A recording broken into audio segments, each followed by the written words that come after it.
Kamusta, Libra? Welcome to Like a Tarot. Alamin natin kung ano ang energy para sa mga Libra. Angels and guides, please guide us. Ano ang reading para sa mga Libra? Paalala para sa mga bagong viewers na ang reading na ito ay timeless reading, general reading at guide po lamang, kaya hindi po magre-resonate sa lahat. Kunin mo lang yung akma sa sitwasyon mo at kung kailan mo napanood ang reading na ito, yun ang start ng 1 week reading para sa iyo. Ikaw na bahala magpalit kung si person mo ito o ikaw.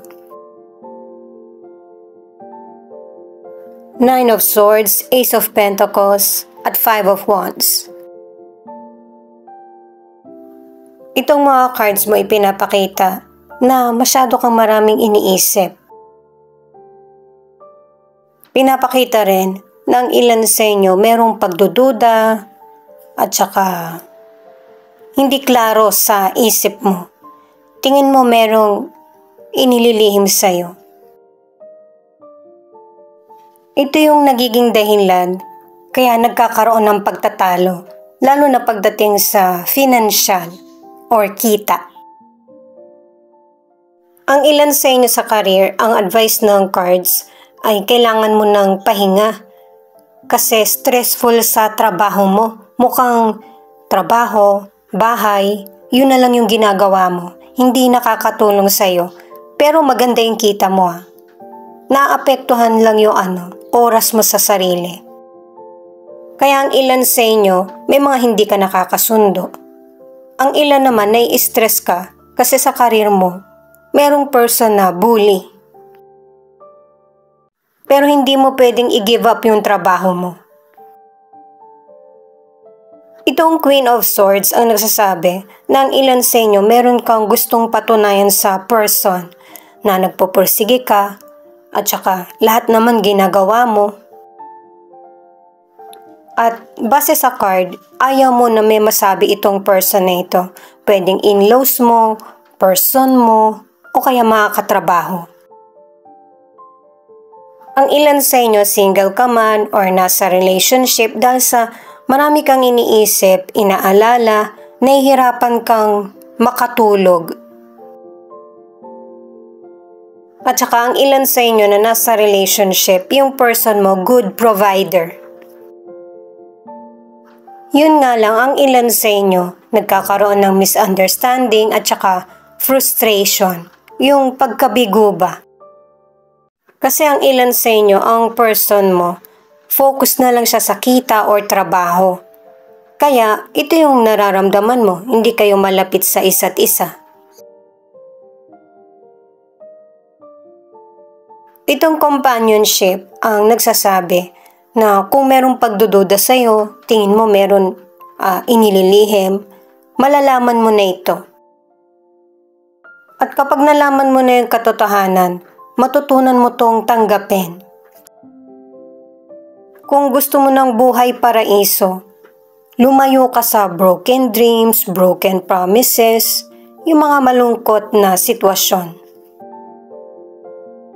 Ang advice ng cards, lalo na kung meron kayong mga anak ng person mo, piliin mo yung mas positibo, yung mas magbibigay lakas loob at power sa iyo.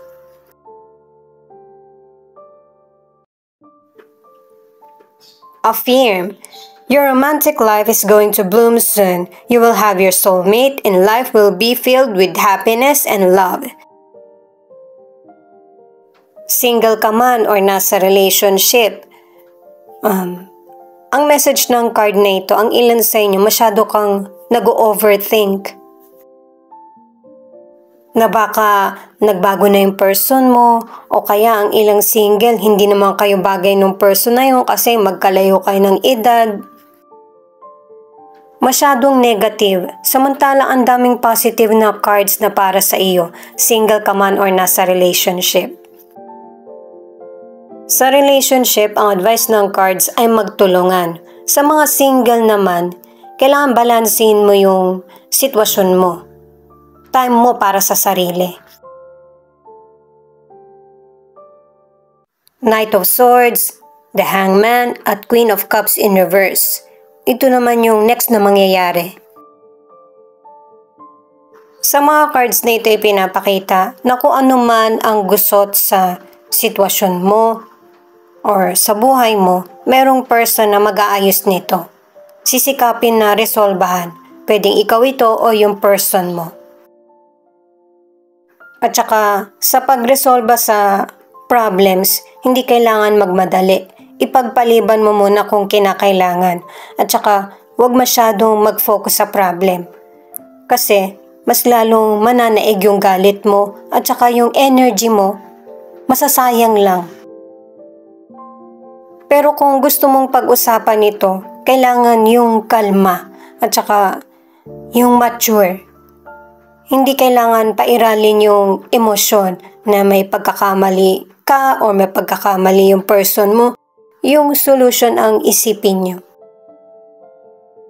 Kasi, base sa mga cards, ang ipinapaunawa sa'yo ay yung kumonti yung problems mo. Sa financial, dahil nga sa masipag ka, maabilidad, madiskarte, nagpapatuloy yung magandang kita. Kapag mas lalo ka nagsusumikap sa career mo, sa business mo, mas lalong nagkakaroon ng increase yung financial. Itong Six of Wands ay tagumpay pa rin sa anumang aspeto. Pero base sa mga cards mo, financial yung tinutukoy. Maraming tao ang bibilib sa'yo, makikinig sa'yo, dahil na rin sa magandang pagpaplano mo sa buhay, sa career, sa negosyo, at saka financial. Nakadalawang cards ka na warning na kailangan mong magpahinga para hindi ka ma-stress at saka lahat ay organize. Sa mga nasa relationship, kailangan ng understanding sa isa't isa. Reliability. Gumawa ka ng step-by-step na plano na para makamit yung mga pangarap at tagumpay. Single ka man or nasa relationship, mas piliin mo yung happy na sitwasyon. 1313. It means that a new chapter in your life will begin. Connected din siya kasi ang ilan sa inyo, single ka man or nasa relationship, kailangan ng improvement. Kailangan, kumbaga, naka-line up or may category kung ano yung mga gusto mong mangyari sa relasyon or buhay mo. Ang advice ng cards, huwag mong isipin kung ano yung sasabihin ng iba o kaya yung masyado kang nagbibigay ng atensyon sa iba. Unahin mo muna yung sarili mo. Para maibahagi mo sa kapwa mo yung pagbibigay mo ng halaga sa sarili. Ito naman yung outcome, 10 of Pentacles, 5 of Cups, at the Star. Sa mga naunang cards, hindi pinapakita yung separation. Kasi nga, inaayos nyo pa ng person mo o kaya kung sa trabaho may problem, inaayos ito. Pero ang ilan sa inyo, nagkaroon ng space o kaya inabandon na yung problem, hindi na pag-uusapan. Kasi ang ilan sa inyo, hindi mo maiwasan na mag-focus sa galit o kaya sa nakaraan. At ang advice ng mga cards ay hinay-hinay. Kasi lahat naman ng problemang dumarating sa iyo, nakadalawang cards ka na masusolusyonan, makakalma din ang situation. Nakadalawang cards na harapin ang problem kapag kalma na yung emosyon. Ang ilan naman sa inyo sa kalusugan ay good health. Nagkakaroon ng recovery pagkatapos ng pagkakaroon ng sakit. Ang ilan naman nakadalawang cards na para sa anxiety at saka depression. Kaya ang advice ng cards ay pahalagahan mo yung sarili mo. nakatatlong cards ka na. Sa mga nasa relationship, maganda yung takbo ng relasyon at career. Itong damo naman ay nakadalawang cards ka na para sa sikreto at saka nakatatlong cards para sa clarity. Kung bakit nagkakaroon ng problema ang buhay mo o ang relasyon o kaya kung ano talaga yung totoong dahilan bakit nagkahiwalay ang ilan sa inyo. Kasi noon nagdududa ka pa lang eh. Sa mga single, ang ilan sa inyo marami kang dahilan kung bakit ayaw mo pang makipagrelasyon. Ang isa dyan ay gusto mong makilatis muna ng kaibigan mo or ng pamilya, yung person. Itong kindness na card ay kung ano man yung nagawa mong kabutihan sa kapwa mo ay maibabalik sa iyo. Totoo yan kasi nakadalawang cards ka na ang ilan sa inyo mas deserve mo ang better, lalo na sa pagkakaroon ng pamilya. Basahin muna natin itong angel number mo. 555, change and growth.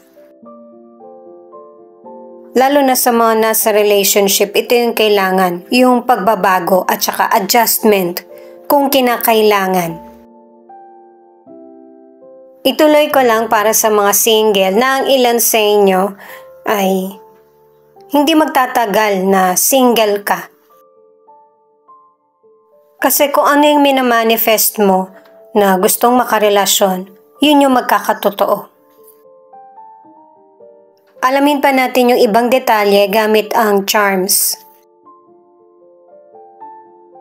Teka nga guys, parang ang konti naman, kuha pa tayo.